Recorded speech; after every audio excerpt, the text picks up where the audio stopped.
Bonjour, bonjour, bandeko nyonso bozolanda biso partout dans le monde entier, bandeko basepela na mwana mboka Abechole, le communicateur principal pour la République démocratique du Congo.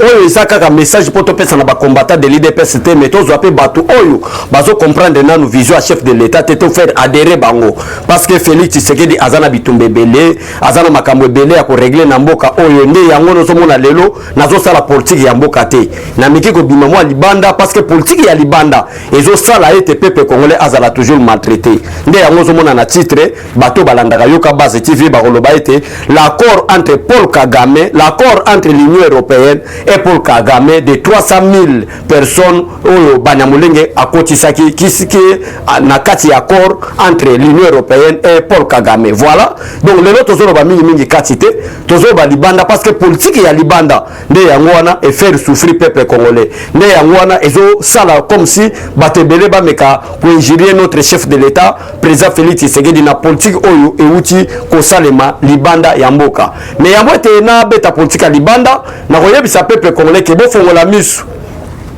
Bon fongola misu balingi ba retarder développement au président Félix Tshisekedi alinga mema na peuple congolais. Balingi ba retarder makambo malamu oyo président Félix Tshisekedi alinga sala pour l'intérêt à peuple congolais à travers ba Kengo Wadondo, à travers ba Joseph Kabila, à travers ba membre nyonso ya FCC. Pourquoi comment? Parce que bango balingi retour ya Joseph Kabila. Kengo Wadondo alingi retour ya Joseph Kabila. Ba politiciens nyonso balingi ko soutenir vision chef de l'état te baza contre bango parce que ba yebi malamu ke bazali ba destructeur ya mboka oyo. Ndena yango na lingana kebisa Kengo Wadondo o travailler tamulayi na mboka oyo. D'ailleurs poso na yo ekokani na biso te ozana poso ya mindele biso tozana poso ya mwindu so otali poso na nga omona eza ndenge mona Félix Tshisekedi otali poso na nga omona ndenge mona Jean-Marc Kabondo otali poso na nga omona ndenge mona ba congolais. Alors yo Kengo Wadondo poso wana soki ya pona mboka o pona ko détruire intérêt ya peuple congolais en tout cas tokotelemela yo tina suka nde wana sengi peuple nyonso balandaka Abechole balandaka biso na nzela sango ya Congo balandaka na politique to salaka na nzela ba YouTube précisément na chaîne ya Sango Congo bozala abonner massivement bo préparer ba question na bino parce que lundi na 20h na kozala en direct lundi na 20h na kozala en direct bo yebisa bandeko ke bo préparer mutu na préoccupation na ye oza mutu alamuka oza mutu opposition mais néanmoins ozala congolais bo préparer ba question na bino o bozo poser pour concernant vision ya chef de l'état. Bozomona awa nazana kaye ezali message écrit par le journal Le Soir ya Colette Brackman au bazolobela l'accord entre l'Union européenne et Paul Kagame parce que accord oyo ya Union européenne et Paul Kagame ezo concerné destruction ya République démocratique du Congo. Oh lelo batu bako ganga minembwe oh lelo batu bako ganga Abechole président Félix Tshisekedi abkanga kaka ba minembwe nazolo bango butu mo peuple congolais dès que tozo yina batu wana banemulenge wana toko yinaka bango tozo linga bango te tozo fongola porte parce que balkanisation et salema bobo sanate awana yebi bien ezana besper bazaba historien botala mboka o babenga bongo Yougoslavie.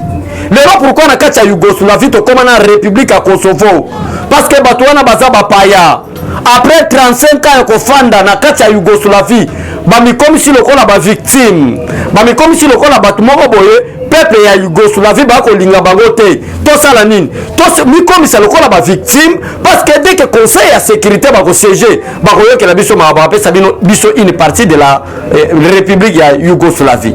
Alors lelo na kati ya Yougoslavie to koma na Yougoslavie comme république to koma pe na Kosovo comme république ezali politique o bazari ya Suruberwa ezali politique o ba Joseph Kabila ezali politique o ba Janine Mabunda ezali politique o ba Alexis Tambwe Mwamba ba memi na kati ya mboka pote dès que ba ko massacrer dès que peuple congolais ko sala marche wana ekozala pourquoi ekozala pona koloba ete il y a un tribu na komba banemulenge o baza ba congolais par naturalisation o bazali mal aimé par la population congolaise to sala nini biso conseil de sécurité to siéger to sala nini to pesa bango une partie nde yango ozomona marche ya Martin Fayulu cher congolais to fongola misu marche ya Martin Fayulu n'était pas là pour libérer Minembwe mais marche ya Martin Fayulu était pour vendre Minembwe peuple congolais. Quel était l'objectif de la marche à Martin Fayulu? Pourquoi Martin Fayulu veut que ça la marche? et marche yango ebongwani au lieu la marche et comme maintenant pour réclamation ya ba pine ya mutuka. Ça c'est quelle bassesse politique nde yango nazo benga congolais nyonso boya to sangana derrière la vision ya président Félix Tshisekedi. Total la école nini te Félix Tshisekedi aza. Total la te Félix Tshisekedi aza muta côté nini parce que na cause ya faiblesse na biso, na cause ya berere na biso ba congolais to tika ba étranger ba dirigeant biso na mboka oyo pendant 18 ans. Chef d'état-major rwandais, président de la République rwandais, chef d'état-major la force terrestre rwandais, chef et directeur année rwandais, et nous sommes infiltrés gravement et massivement depuis 97. Nous avons un lobby tous derrière le président Félix Tshisekedi pour être mboka na biso et kende liboso. Wana ezalaki kaka début ya kokota.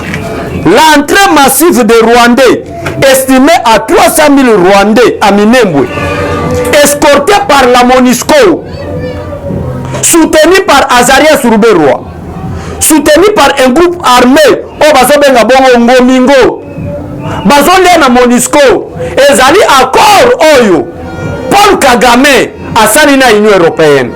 Peuple congolais tozonga mwa sima na publication ya ba résultats chef de l'État. Même la Belgique, soi-disant ba colonisateur na biso, soi-disant ba tumusu benga bango ba noko, ba telemela élection président Félix Tshisekedi. Chers Congolais, tozonga sima. Ma français va tellement l'élection président Félix Tshisekedi. Parce que derrière côté l'élection président Félix Tshisekedi, il y avait un accord pour la côté la partie est de la République démocratique du Congo. Congolais, c'est poser une question à mon thème en Moko. Pourquoi vous êtes contre le président Félix Tshisekedi? Qu'est-ce que Félix Tshisekedi a sali oya mabe pendant une année 10 mois na ye? Oyo se pente aux la contre et aux la politique à un contre. Comment ça na complot moko international? On a kati Afrique, bazui Paul Kagame, batie lokola parrain na bango. On ko contrôler parti est ya République démocratique du Congo. Soit Museveni ya na politique, ya ko luka moye atonga. Ya ko luka moye atonga ba balabala. On ko commencer la République démocratique du Congo. Si ce n'était pas la présence de son excellence Félix Tshisekedi, mais le parti est la République démocratique du Congo qui est na musika. C'est la raison pour laquelle j'interpelle tous les conseillers au niveau de la présidence.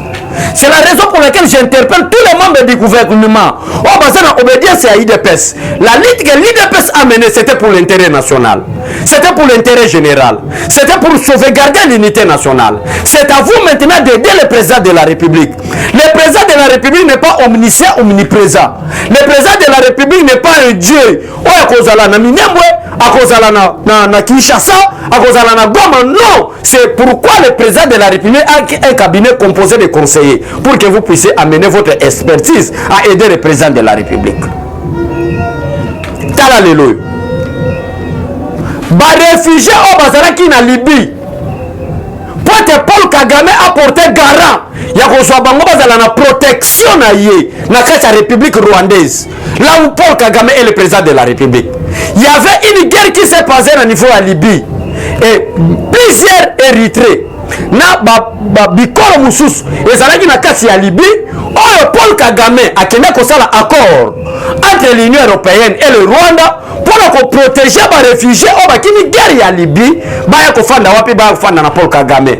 Mais Paul Kagame, peuple congolais, a senda l'Union européenne lokomoko a kotisa plus de 300 000 banyamulenge na Minembwe a Nzambe. Peuple congolais, si vous avez Félix Tshisekedi, c'est que vous avez Ougandais ou bien vous avez Rwandais. Si vous comprenez que politique ou Félix Tshisekedi sont même en Mboka, c'est aux étrangers. Mboka qui déjà. Le service de sécurité qui n'a parti est la République démocratique du Congo. Qui n'a obédience à STT. Qui a injonction à chef d'état-major et FARDC. Vous avez Didier Toumba. Didier Toumba ne contrôle rien. Mais Félix Tshisekedi aïe. Alors, si on a la politique à brutalité, nous allons perdre. La politique comme ça, comme on a Azaria Suruberwa zo sala. Parce que na moni batu musuba benginga balubike. Abe Chole, Azaria Suruberwa a télémé le chef de l'État. Abe Chole, talaba kamuninga zoleka. La politique oh Azaria Suruberwa zo sala bande ko boko la ndanga na sanga Congo. Et ça politique oh Azaria Suruberwa aligné comme sa victime pour qu'on signale la communauté internationale, na Union européenne, qu'on talisa bangote, nous peuple banemulenge, nous sommes des étrangers, oh peuple congolais, notre autorité congolaise, bazo linga bisote, bon pe sabiso parti à SA et à République démocratique du Congo. Tous on a mon bouquin d'histoire. Toké dialogue intercongolais et inclusif. Est-ce que vous avez raison de l'accord global inclusif? Inclusivité, on a. Et c'est là qu'il peut nous représenté par Bazaria Surberwa, bako tapé dialogue intercongolais à Congolais. Yo comme le dialogue intercongolais, c'est-à-dire dialogue ya biso la biso. Mais bakeko bakisana inclusive, c'est-à-dire ça devient dialogue intercongolais et inclusif parce que à l'époque ba Ruberwa eta ba Diamulenge ya koluka koteka parti SIPI ba kende pe na Salt City ba participer na kati ya Korwana. Bota la déclaration ya Rubero. Tango Rubero wa uti Salt City ba yao. Akiti abese mabele. Apesi mabele mbot. Bisous. Alors bien en français, alors l'objectif est atteint. Quel est l'objectif est atteint en 2004 au Rubero Azako Luka? Et ça là qui va reconnaître d'abord comme des Congolais. Néanmoins, bon, un accord global inclusif. D'abord, on peut arrêter l'accord global, la dialogue intercongolais. C'est entre les Congolais, entre eux. Mais dans ma yelle, il y a Batouti, dans ma yelle, il y a Banemoulengue, Bakao Baksana français inclusif.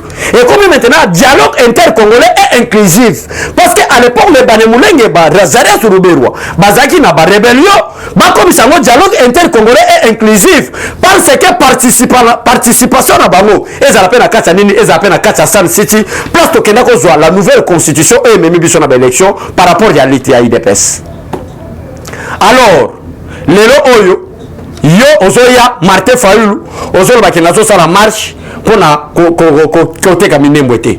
C'est que makamona zoloba na batu mususu ba sepela na peut-être eko choquer bango. Mais si quand même veiller conscience à peuple congolais. Batu bozomo na Banyamulenge to benga na bango na brutalité té. Il y a déjà tout un service créé par le président de la République Outa Kala. Mais bazako c'est la moté auto benga bango ONIP.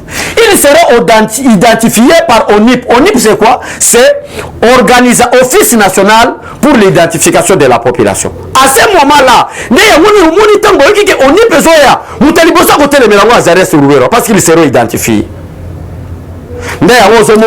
Parce que tout l'accord entre l'Union européenne et Paul Kagame, c'est pour la destruction de la République démocratique du Congo. Nous, l'Union européenne, nous sommes français. Nous sommes européens, nous avons détruire la Libye. Totier Kadhafi. Mais tout ça, il y a des étrangers, des réfugiés érythréens. Oh, bazana kati ya Libye, tout ça, il tous nous pays moko, va protéger Bango. Paul Kagame a porté garant. Ah ben non, je vais le protéger, mais à une seule condition.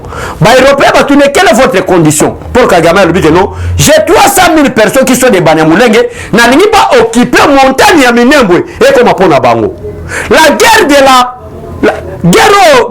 guerre, il y a balkanisation. Cette guerre qu'on appelle la guerre de la balkanisation à l'est du pays. Paul Kagame travaille en complicité avec l'Union européenne. Pour être parti à pays Batala, Basalango.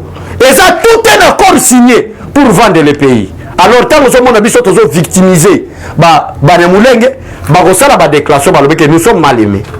Nous sommes quand même un tribu. Tozangi place ya kofanda tala ba congolais bazo yina biso tala ba congolais bazo boya biso tala ba congolais ba servir na biso te conseil de sécurité ba kota renouveau. Qu'est-ce que nous devons faire maintenant? Topé ça ba parti nous allons perdre Minembwe place ils ont la richesse belé. C'est le moyen ya ko benga na Bazaria Surberwa. Tout pays et un étranger, il y a des lois établies concernant ces étrangers. Qu'est-ce que tu dois faire et qu'est-ce que tu ne peux pas faire?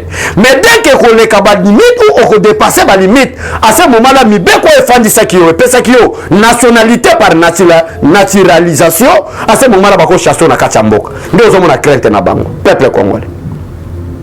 Félix Tshisekedi est combattu jusqu'à son cabinet. Félix Tshisekedi est combattu jusqu'à son parti politique.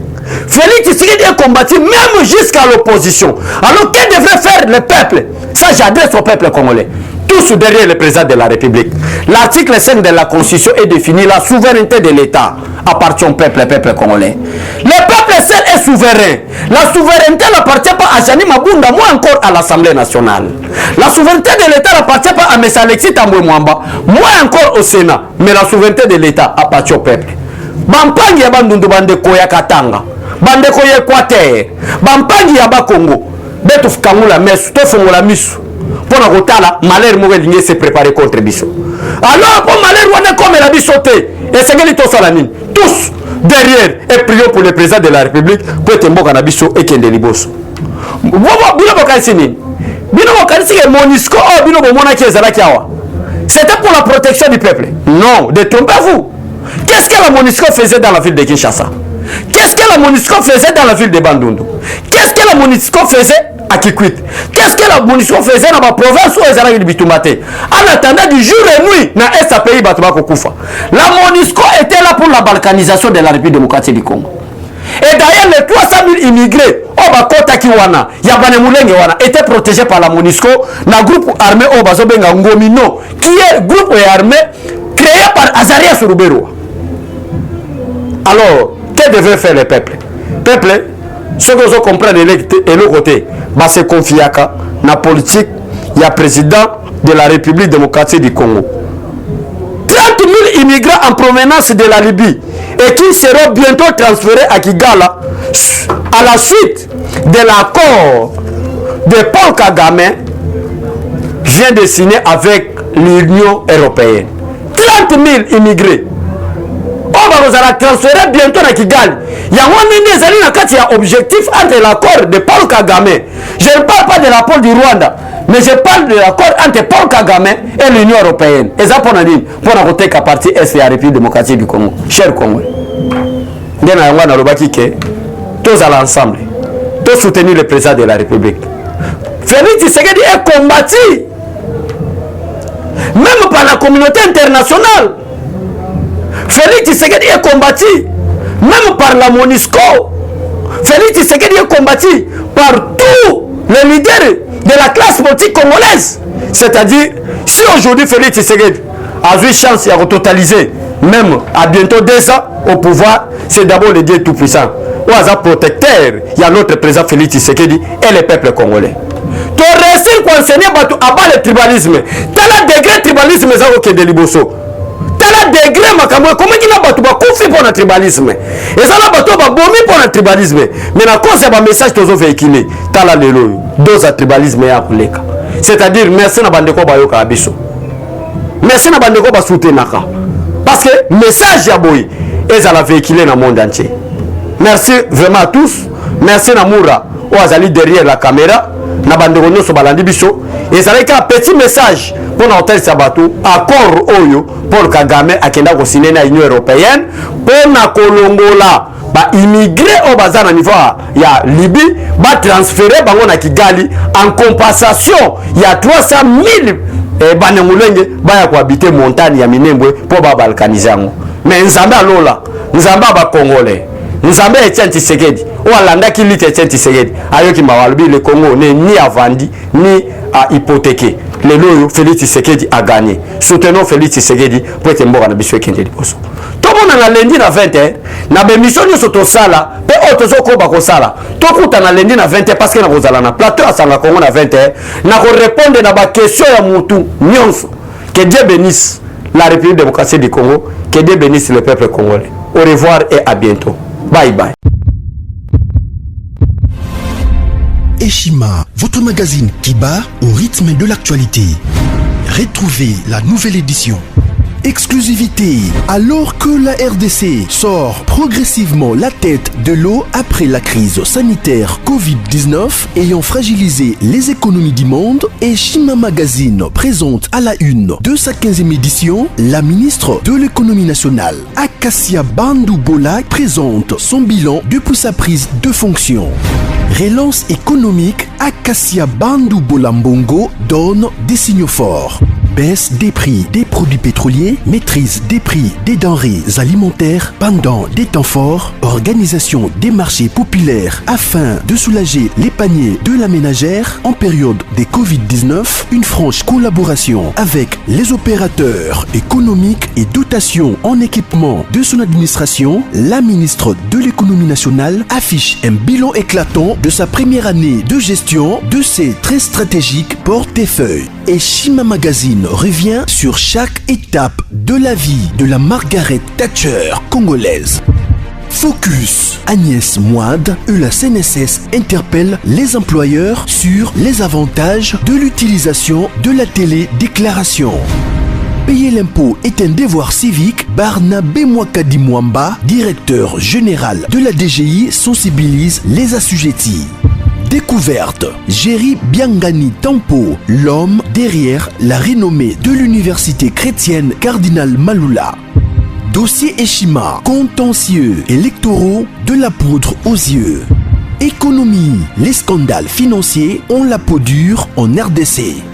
Interview, Ted Belechai Kassanda, secrétaire exécutif national de la Ligue des jeunes de l'UDPS. Bras de fer entre la CPI et les USA. Fatou Bensouda défie Donald Trump. Retrouvez l'intégralité du magazine Eshima dans les kiosques. Eshima Magazine, un nouveau standard d'information.